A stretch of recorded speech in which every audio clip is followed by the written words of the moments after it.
avec le sujet que l'on vous propose en ce vendredi 28 juillet avec l'équipe des routes de l'été. On s'est dit, oulala, il y en a beaucoup qui vont prendre la route, beaucoup qui vont partir, beaucoup qui vont revenir. C'est le célèbre week-end des chassés-croisés où l'on peut atteindre des fois plus de 1000 km de bouchons. On en parle, non pas des bouchons, mais on va essayer de répondre, enfin pas moi, hein, mais lui, c'est de spécialiste, à toutes vos questions PV des vacances, parce que ça va vous arriver, ça peut vous arriver, et comme ça, autant savoir ce qu'il faut faire au cas où, et surtout, essayer de les éviter, surtout également. Bonjour Rémi Jossaume. Bonjour Laurence. Alors, vous êtes avocat spécialisé en droit routier, et vous êtes également au barreau de Paris. Voilà, et j'anime la commission du droit routier du barreau de Paris. C'est une commission où, avec des confrères, on partage nos expériences, l'actualité du droit, et on forme les confrères au droit routier. Alors, on vous le connaît bien sur Sud Radio Matin, puisque nous avons le bonheur, on le salue, on l'embrasse très fort, avec l'ami Jean-Luc Moreau, la semaine, le samedi, dans On parle auto, vous venez régulièrement aussi répondre à nos questions et nous éclairer. Là, aujourd'hui, on s'est dit, je vous ai appelé en disant, on ferait pas quelque chose de spécial chassé-croisé. Vous m'avez tout de suite dit, Rémi, allez, spécial PV des vacances. Ben oui, parce que il y a les PV de tous les jours et il y a les PV un peu exceptionnels chaque année. Ce sont les PV, par exemple, quand on circule sur l'autoroute, parce qu'on ne prend pas toujours et chaque semaine l'autoroute, on prend principalement l'autoroute quand on part en vacances, quand on va à l'étranger, c'est souvent quand on part en vacances. Et puis il y a aussi ce véhicule qu'on laisse pendant les vacances, parce qu'on va prendre l'avion, on va prendre le train, et donc on a, et je le vois par expérience, des PV qui émergent pendant cette période un peu particulière. Vous le voyez par expérience, parce que du coup vous défendez certains automobilistes, même beaucoup qui viennent vous voir en disant, j'ai reçu ça, je veux pas, c'est pas normal. Voilà, oui, il y a beaucoup d'incompréhension, souvent de la part des automobilistes. Ou des difficultés de réaction quand effectivement on doit contester un PV. Et par exemple, Laurence, quand on a un PV de l'étranger, ça arrive assez souvent quand on prend maintenant son véhicule, parce que les règles de circulation ne sont pas toutes les mêmes quand on va en Italie, en Espagne, et qu'on a par exemple, je prends un exemple concret, ces zones à trafic limité, notamment en Italie, où quand on loue aussi un véhicule à l'étranger, ou quand on prend son véhicule, eh bien on est verbalisé parce que on n'avait pas le droit de circuler dans une zone touristique. Alors, vous avez compris que cette émission vous est consacrée. On va accueillir Guillaume dans quelques secondes au 0826 300 300. Faites comme Guillaume, profitez, abusez de la présence de Rémi Jossaume, avocat spécialisé en droit routier, pour poser toutes vos questions. Et on va accueillir Guillaume à l'instant. Bonjour Guillaume. Bonjour Laurence, bonjour Rémi. Bonjour Guillaume. Merci d'être avec nous. Alors, Maître Jossaume, Guillaume est de Cambrai, où l'on écoute maintenant Sud Radio en DAB, puisqu'il y a la FM, mais aussi tous les 6 nouveaux systèmes en DAB, donc nous sommes une radio totalement nationale. On vous écoute Guillaume pour votre question. Alors, effectivement, ça rejoint la question que j'avais, donc que Maître a évoquée il y a quelques instants, justement par rapport à ces zones limitées. Alors nous, en France, on a les zones à faible émission, où là aussi on a des différences suivant les régions, les secteurs, ça bouge de semaine en semaine. C'est déjà très compliqué. Alors je me dis qu'à l'étranger, c'est pareil. Moi, je suis pas très loin de la frontière belge. Il y a des zones qui étaient mises en place avec des particularités. Je sais qu'en Italie, c'est la même chose. Moi, je vais me diriger aussi vers le Portugal de façon régulière, et je me dis, voilà, c'est très très compliqué, à moins d'être pendu sur Internet pour essayer de s'informer du mieux qu'on peut. Mais alors, si on parle le plus grand des malheurs, on se fait verbaliser, est-ce que je vais être prévenu? Comment je peux être informé en amont? Est-ce qu'il y a des panneaux? Est-ce que je peux me retourner contre le pays en question n'ayant pas eu l'information que je souhaitais? Vraiment, c'est le grand flou. Ce qui veut dire que maintenant, à l'époque, on se posait moins de questions pour se diriger dans un pays. Maintenant, je me dis, il y a 1 milliard de choses qui bougent, et d'un pays à un autre, on a des règles totalement différentes. Comment je peux m'en prémunir de façon sûre? Et si jamais j'ai un PV, comment je peux agir? Est-ce que je vais être informé dans les délais? Est-ce que je vais pas être majoré parce que je n'ai pas répondu dans les délais impartis? Voilà, il y a toutes ces questions. On va faire un point complet avec Guillaume, parce que c'est vrai qu'il y a beaucoup de questions. Et vous faites comme Guillaume, vous pouvez composer dès maintenant le 0826 300 300 ou réagir sur la page Facebook de Sud Radio. Je poserai votre question si vous me l'écrivez. Alors, réaction aux très très bonnes questions de Guillaume. Oui, alors effectivement, Guillaume pointe du doigt une vraie problématique pour les personnes qui vont à l'étranger. Alors c'est notamment effectivement l'Espagne, l'Italie, Londres également, qui est touché par... ça roule à gauche en plus. Par ces réglementations. Et c'est vrai que c'est un peu la jungle de la réglementation. Alors, on va essayer de simplifier les choses. Il y a 2 cas de figure. Si vous y allez avec votre véhicule, bon, j'ai envie de vous dire simplement qu'il vous appartient de prendre tous les renseignements possibles, notamment par Internet, puisqu'aujourd'hui sur les sites, notamment du ministère des Affaires étrangères ou des sites des pays en question, il y a beaucoup d'informations justement sur la réglementation de circulation, avec les panneaux qui sont effectivement totalement différents d'un pays à un autre. Et puis quand c'est sans compter la langue, parce que des fois, évidemment, si en plus on maîtrise moyennement la langue. Surtout quand c'est du hollandais, par exemple, ou un tout autre langage. Enfin, en tout cas, un peu plus difficile à comprendre que des langues latines, on va dire. Et puis quand c'est un ami flamand, on vous embrasse quand même. Oui, ça n'a rien à voir. Non, enfin, c'est plus difficile à comprendre, on va dire objectivement. Et puis quand on loue un véhicule, là, c'est vers le professionnel qu'il faut effectivement se renseigner, s'informer, parce qu'il ne va pas avoir forcément la démarche. Bon, alors, une fois que malheureusement on a malgré tout cela pas vu l'information ou le panneau et qu'on reçoit le PV, eh bien, 2 cas de figure, soit on va payer le PV parce que voilà, on reconnaît avoir commis l'infraction et on veut mettre fin aux poursuites. Par contre, il n'y a pas de point de perdu quand c'est à l'étranger. Jamais de point de perdu quand vous commettez une infraction à l'étranger. Maintenant, très honnêtement, c'est délicat de le dire comme cela, mais un État étranger n'a aucun pouvoir de coercition. Ok, j'adore. On parle vrai sur Internet. Voilà, on parle vrai, exactement. En gros, on n'est pas obligé de payer. Vous êtes en train de nous dire ça. Si vous ne payez pas, il ne se passera pas grand-chose. Voilà, une fois que vous êtes rentré en France. Oui, c'est pas pour ça qu'il faut faire tout et n'importe quoi. Non, absolument pas. C'est pas le discours. La route est malheureusement. C'est de dire aussi, voilà, moi je n'ai pas vu ce panneau, j'étais pas informé, je n'avais évidemment pas commis cette infraction intentionnellement. C'est vraiment une maladresse ou un manque d'information. Et j'ai l'impression d'être un peu lésé. Voyez, et surtout si on me demande de payer plusieurs centaines d'euros. Bon. Donc dans ce cadre-là, chacun fait avec sa conscience, évidemment. Quand c'est une société de location, là c'est un petit peu plus particulier parce que la société de location, elle va vous désigner comme étant la personne qui conduisait ou en tout cas qui avait le véhicule en main à ce moment-là. Ce qu'elle n'a pas le droit de faire, c'est de ponctionner évidemment le montant de l'amende, puisque si elle faisait cela, elle va entraver votre droit au recours.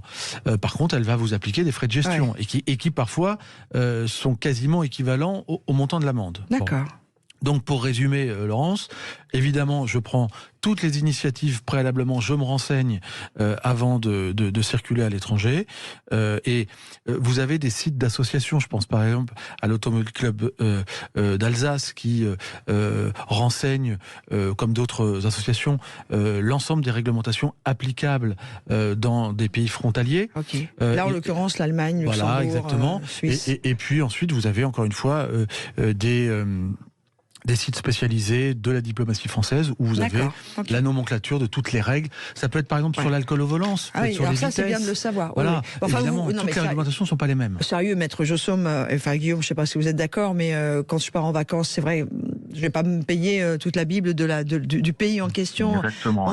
On a cette petite, on va être honnête, on a ce petit côté feignant où, à la limite, oui, l'alcool, puisqu'il y a des pays où c'est 0, d'autres c'est un peu moins, un peu plus. Enfin, un peu moins que 0, c'est pas possible, mais vous voyez. Mais les restes, toute la nomenclature. Non, mais par exemple, Laurence, au moment où on en parle, je me souviens de cette problématique-là.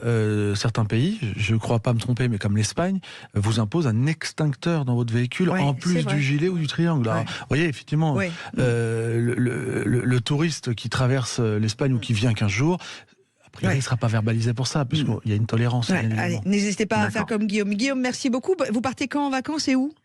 Alors, au Portugal, fin du mois, oui. À la fin du mois. De juillet ou d'août ? Août. Bon courage pour tout l'été. Ça reste encore un peu loin. Profitez bien en tout cas et merci d'avoir appelé. 0826 300 300. Vous faites comme Guillaume. C'est une émission un peu spéciale ce matin. Vos questions, vos réponses. Alors évidemment, je vous prends à froid, maître Jossaume. Par rapport à ce qui s'est passé ce matin, il y a eu un accident, vous le savez, qui s'est produit vers 7h sur la D113 à Mézières-sur-Seine. On n'est pas trop loin de Mantes-la-Ville où une voiture s'est déportée.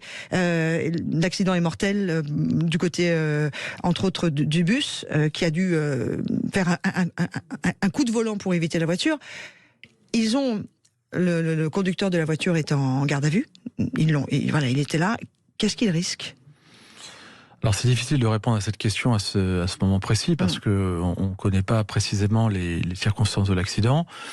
Évidemment, si c'est un accident qui est lié à une somnolence, à une perte de contrôle, les conséquences judiciaires seront évidemment moins importantes ou encourues que s'il y a de l'alcool, s'il y a un passif judiciaire, du stupéfiant évidemment, si c'est quelqu'un qui conduisait malgré une suspension de permis ou une invalidation de permis. Vous voyez, donc l'échelle des peines est très très très large, mais malheureusement, lorsqu'il y a évidemment des affaires avec des homicides involontaires, avec des circonstances ou avec le manquement à une obligation de sécurité ou de prudence, là en l'espèce du fait de vous déporter sur la voie opposée, au-delà des conséquences évidemment physiques, corporelles, psychologiques qui sont dramatiques, les conséquences judiciaires vont effectivement être importante aussi.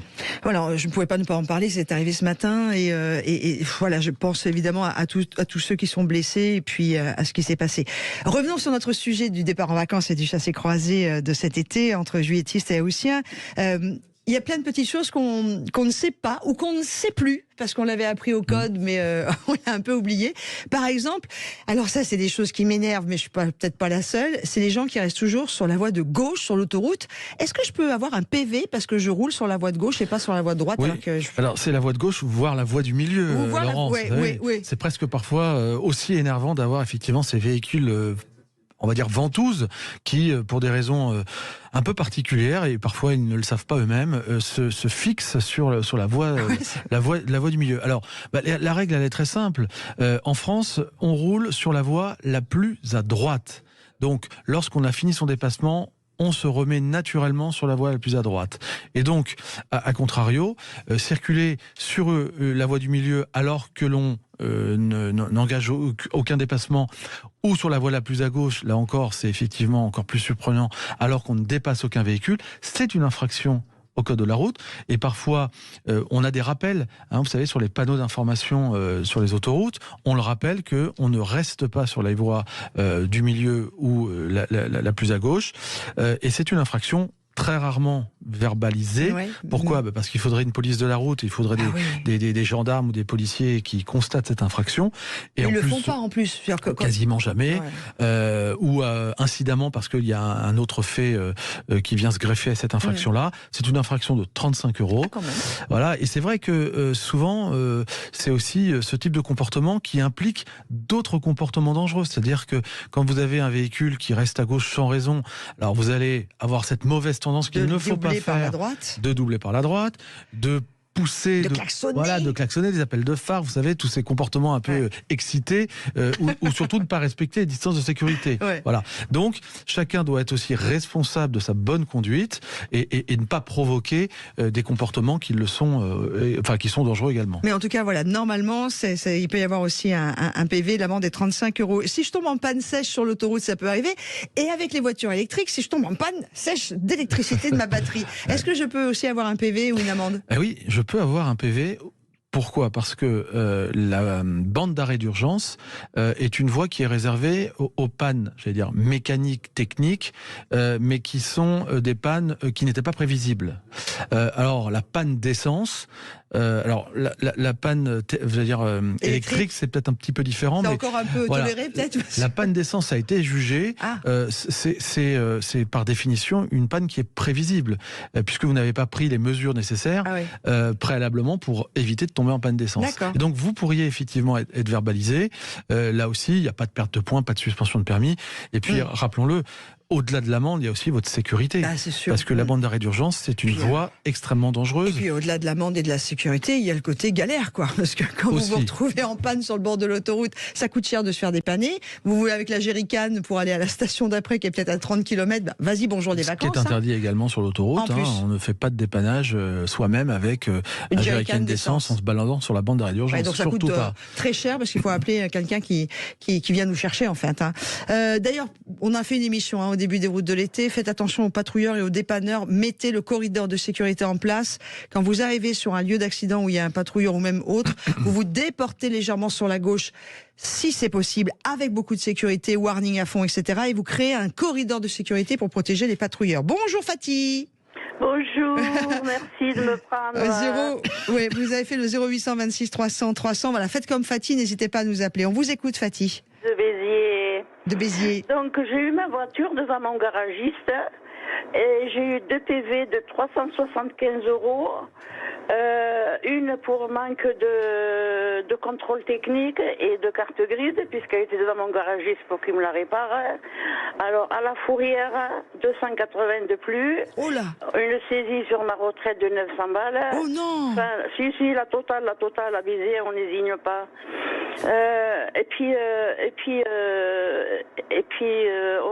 Un client très gentil m'a dit, parce que je suis restauratrice, m'a dit, Paty, j'avais le soufflet qui montait, qui descendait, et il me dit, il faut payer, calme-toi, et après tu fais réclamation.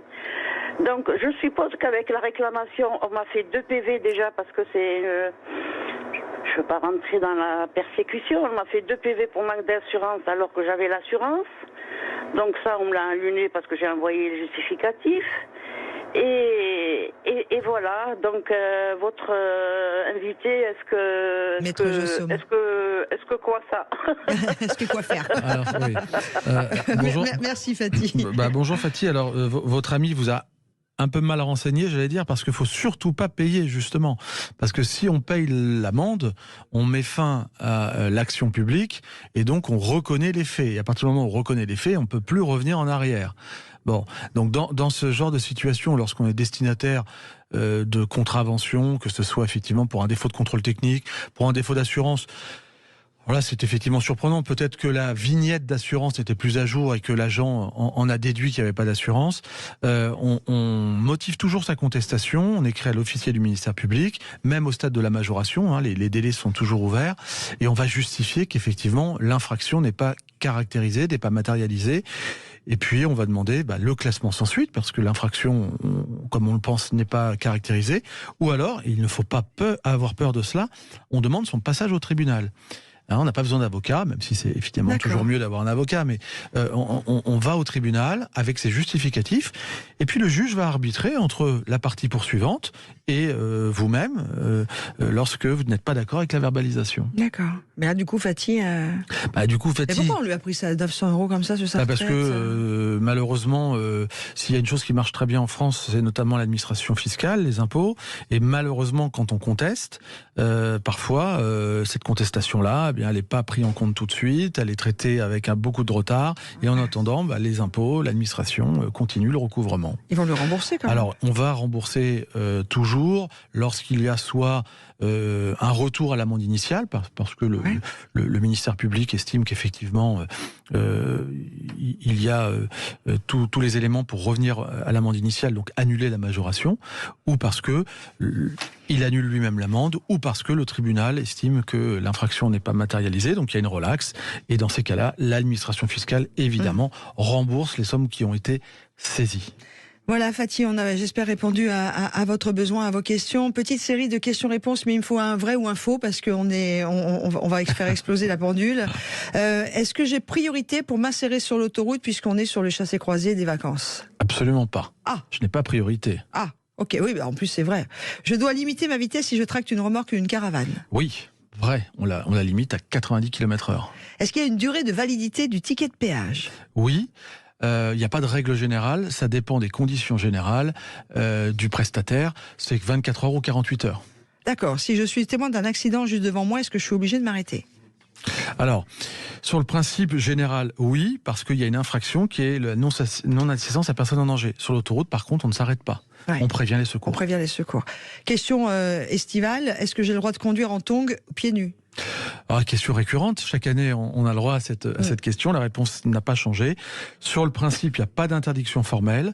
Par contre, si vous commettez une infraction du fait de cette situation ou un accident, parce que votre pied a glissé sur la pédale d'accélération ou de frein, ou parce que votre tongue s'est coincée, ça peut effectivement être une infraction relevée. Et la dernière question à laquelle je n'avais pas pensé, merci Maître Jossum de me l'avoir soufflé, est-ce que je peux avoir un PV parce que mon véhicule est à l'arrêt moteur tournant ou la clim est à fond ou...